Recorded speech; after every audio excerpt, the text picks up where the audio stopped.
Welcome back, everyone, for episode 2 of Baseball Dad.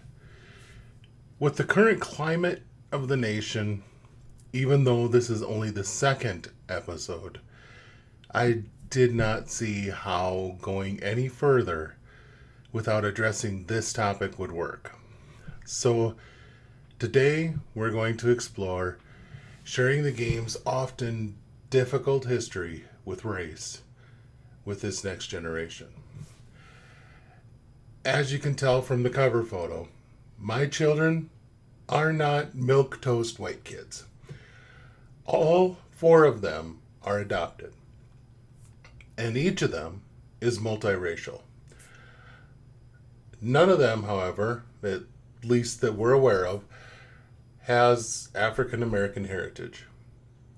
And that is predominantly the history of race that we're going to explore today.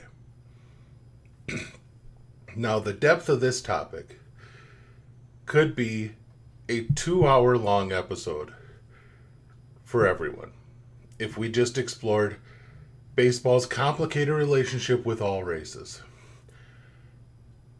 Instead, we'll focus on just one. Now, you may have noticed my hat. This is a Kansas City Monarchs hat, one of the crown jewel teams of the Negro Leagues. And I do want to take this moment to tip my cap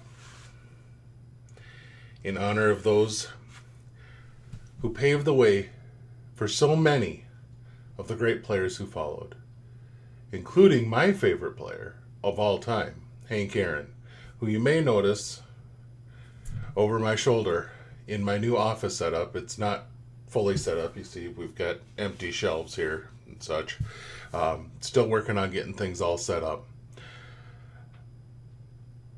The Negro Leagues are celebrating their 100th anniversary this year. And that is a great place to start this discussion. Bob Kendrick, who runs the Negro Leagues Museum in Kansas City, has put together one of the best combinations of historical displays of baseball artifacts, as well as an educational display on the game itself that one could possibly ask for in a limited space. I went there with my wife, and I was actually hoping this summer to be able to introduce my children to that museum as part of our vacation, and then COVID hit. We will be back, and we will be there. The museum does offer a tremendous field of legends in the middle of the museum. And so as you walk around, you see these legends of Negro League baseball. And you're walking around the exterior of the museum, going into the movie theater area. You're walking through this history of the game and kind of proceeding through old records of players, through artifacts. And then there's even a locker area that has player jerseys, gloves, cleats, all these things. But as Bob Kendrick has said in multiple interviews, you had to earn your way onto the field in the Negro Leagues. You had to earn your way onto the field as a black ball player. So access onto the field of legends is restricted. You have to earn your way on. You have to walk all the way around the museum and see everything in there. Get the idea of all that is involved in Negro League history. And then there's an entrance to come onto the field and see that field. It's really kind of a cool experience. And then once you walk on, there is kind of an experience. I don't know what the rules are going to be right now in the midst of COVID. They did just reopen in middle June as part of the centennial of the Negro Leagues. I'm very glad that they're able to be open right now. I was just on this week and looking for some big man clothes, and well, they don't have any. They've sold out of all of the big man sizes of their centennial stuff.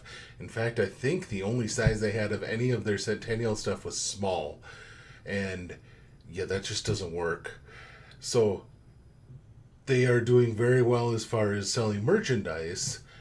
What I will say is the museum is self funded.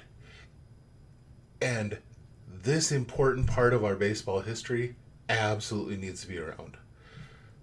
So, any ability you have to, if you can't be there, to support that museum until the moment you can be there, it's worth it. Trust me. I've done my own support outside of this. I'm not making a lot of money, I can tell you that. It's worth it.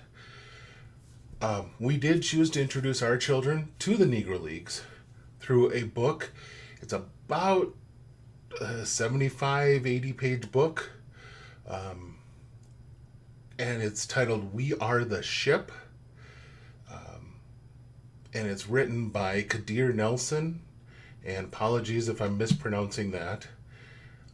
Kadir is how you spell the first name. And then Nelson, Nelson. The book explored the history of the Negro Leagues. It really had some great pictures to illustrate as it went along. My kids were involved as we went through and read this book. They were engrossed, and it actually triggered interest enough in the Negro Leagues and in the history of black baseball. I have on order from Amazon right now a number of different books that are out there. One that's titled Let Them Play, about a black little league team from South Carolina that was the only black team in their league. And it's a historically accurate book, but this one is written toward children to be able to read, and I'm very interested to get that one. There's one, I believe it's Mamie on the Mound is the name of the book, and it's about a woman in the Negro Leagues who was a pitcher. I'm just very interested. I had some interest from the kids. We looked up books that they could read, and found some great children's books on the Negro Leagues. They're out there. They suddenly spurred an interest. We found books. We got books coming. So you light a fire and it's amazing. The kids suddenly were interested. I'm gonna put those on my bookshelf. No problem with that. Another one for my kids was watching 42. And while we own other great movies that really get deep into the history of race in the game and really talk about in depth the crud of race in the game, a lot of times the underlying racial tensions in the movie just go right over the head of my kids. My kids are ages 5 through 8, and it just goes right over their head.